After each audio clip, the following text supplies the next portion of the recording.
आदमी जो असली भगवान है उससे दूर होता चला जा रहा है। और जो लोग रामायण पढ़ते हैं उसमें भी आप देखेंगे तो राम जी की जो दिनचर्या है, प्रातः काल उठ के रघुनाथा, मात पिता गुरु नावहि माथा। अगर कोई परब्रह्म परमात्मा उनकी नजर में होता तो उनका नाम आता, माता पिता गुरु का नहीं आता। तो ये भी कहा जाता प्रातः काल उठ के रघुनाथा शिव जी को नावहि माथा, या फिर दुर्गा जी को नावहि माथा। ऐसा नहीं है।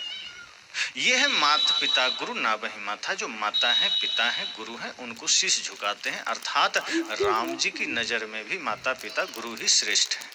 तो आज का इंसान माता पिता गुरु से भाग रहा है। आज का इंसान अब इंसान से भाग रहा है। मैंने पहले ही कहा था, इंसान का दुश्मन इंसान बन बैठा है। और इंसान के इस विकृत रूप का प्रभाव हमारे समाज पर पड़ा है, हमारे बच्चों पर पड़ा है। तो भगवान की कल्पना तो बड़ी प्यारी हुई, लेकिन उस भगवान की मान्यता बड़ी अंधी हो गई। और सदगुरु कबीर इसी अंध मान्यताओं पर चोट करते हैं। सदगुरु कबीर की बातें लोगों को इसलिए नहीं पचती, सदगुरु कबीर की बातें इसलिए हजम नहीं होती, इसलिए सदगुरु कबीर का नाम सुनते ही लोग घबरा जाते हैं कि ये तो हिंदू विरोधी हैं, ये तो भगवान विरोधी, सीधे बोल देते हैं। जबकि गहराई से सोचिए तो मानवता के सबसे बड़े हितैषी सदगुरु कबीर हैं, और सच्चे भगवान को जागृत करने वाले सबसे बड़े अगर कोई महापुरुष हैं सदगुरु कबीर हैं। लोगों को पाखंड आडंबर में लगाने वाले लोग तो बहुत मिल जाएंगे, उलझाने वाले लोग तो बहुत मिल जाएंगे, गलत रास्ते पर ले जाने वाले तो बहुत मिल जाएंगे, लक्ष्य से भटकाने वाले बहुत मिल जाएंगे, पर जीवन में सच्चा बोध कराने वाले सदगुरु कबीर जैसे महापुरुष कोई बिरले ही मिलेंगे। और जो लोग सदगुरु कबीर को मानते हैं वो अपने आप को ये ना मान ले कि मैं कबीरपंथी हो गया, वो फिर सिर्फ इंसान बन जाए, इतना ही काफी है। क्योंकि मैं एक दिन इस पर विचार कर रहा था, कुछ लोगों ने प्रश्न भी किया था कि ब्राह्मणवाद की जो समस्या है ये बहुत बढ़ता जा रहा है।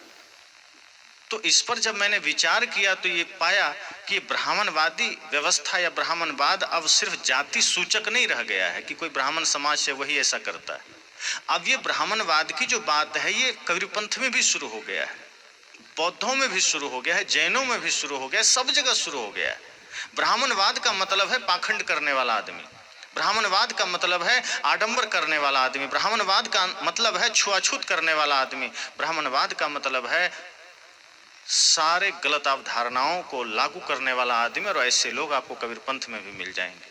अब जो कबीर साहब का नाम लेकर ऐसा ब्राह्मणवाद कर रहा है तो वो भी गलत है। अगर राम जी के मंदिर में जाकर के कुछ करना गलत है तो कबीर के मंदिर में जाके करना भी तो गलत होगा।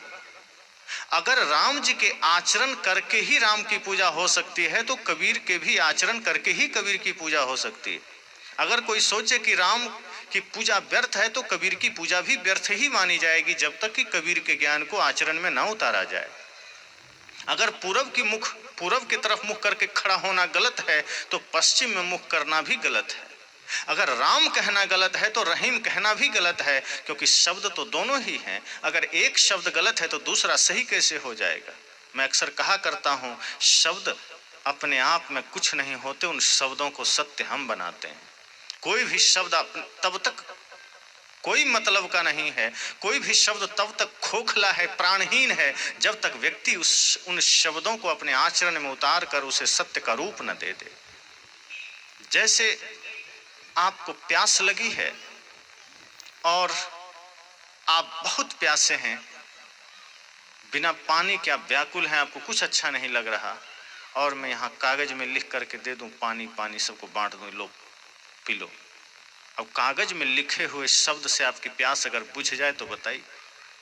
वो कागज में लिखा हुआ शब्द मात्र शब्द है, उससे कभी भी प्यास नहीं बुझ सकती, क्योंकि वो शब्द है और शब्द झूठ होता है। शब्द को सत्य हम बनाते हैं कि कागज में लिखे शब्द को देख करके आप पानी की व्यवस्था करें कहीं जाकर कि हाँ ये पानी से प्यास बुझेगी और मुझे पानी चाहिए, और फिर आप गिलास में पानी लेकर पी लें। उस शब्द जब सत्य का रूप ले लेता है तो वो शब्द सार्थक बन जाता है। कागज में लिखा है प्रेम, और सब लोग वही प्रेम को रट रहे हैं, कागज के प्रेम को। तमेव माता च पिता, कागज में लिखा है वही रट रहे हैं। सर्वे भवन्तु सुखिनः, कागज में लिखा है वही रट रहे हैं। भगवान के दर्शन से मुक्ति मिलती है, ये लिखा है, यही पढ़ रहे हैं, रट रहे हैं। रियल में वो उतरा ही नहीं है। सच्चाई तो यह है कि वो हकीकत बना ही नहीं, वो सत्य बना ही नहीं, वो शब्द शब्द रह गया। तो भगवान की जो कल्पना हुई है शब्दों का जाल ही तो है।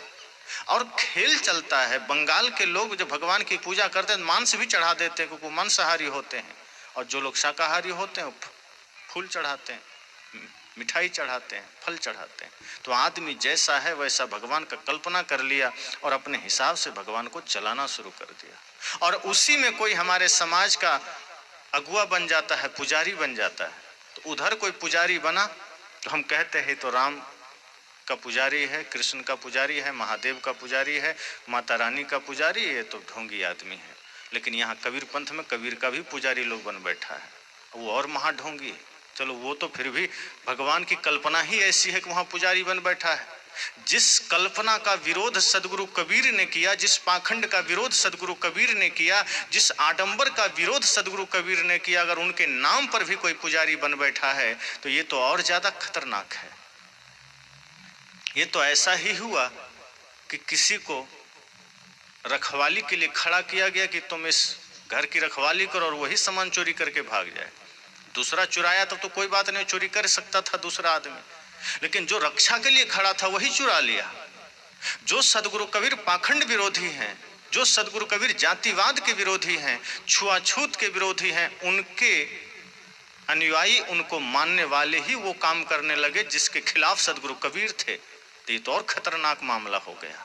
और सदगुरु कबीर के मंदिर बनते हैं अब, और लोग बोलते हैं गगन मंडल से उतरे सदगुरु सत्य कबीर, अन्न आहार करता नहीं ताका नाम कबीर।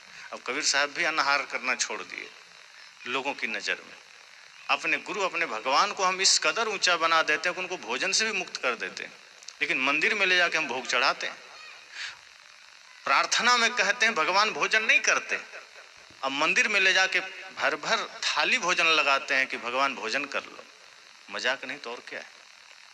तो जितने सारे आडंबर इस धरती पर फैले हैं, जितने सारे पाखंड फैले हैं, सच में भगवान हो